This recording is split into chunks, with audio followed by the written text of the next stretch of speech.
ಐತಲ್ರಿ, ಇದು ಸಂಧಿವಾತ, ಕೀಲು ನೋವು ಮತ್ತು ಬೇರೆ ಯಾವುದೇ ನೋವುಗಳಿಗೆ ಹಸಿಮೆಣಸಿನ್ಕಾಯಿ ರಾಮಬಾಣವಾಗಿ ಕೆಲಸ ಮಾಡ್ತೈತ್ರಿ.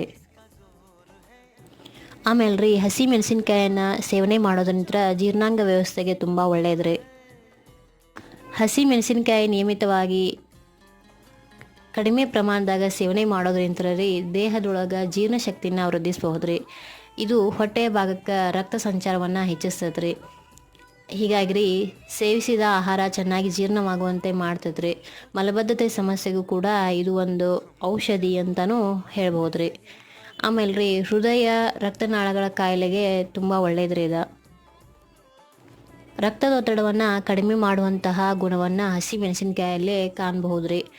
ಸಂಶೋಧನೆ ಹೇಳುವಂತೆ ರೀ ಹೃದಯ ಕೂಡ ಇದು ತುಂಬ ಒಳ್ಳೆಯದ್ರಿ. ಹೃದಯದ ರಕ್ತನಾಳಗಳನ್ನು ಹಿಗ್ಗಿಸ್ರಿ ಸರಾಗವಾಗಿ ರಕ್ತ ಸಂಚಾರ ಮಾಡುವಂತೆ ಇದು ಸಹಾಯ ಮಾಡ್ತೈತ್ರಿ.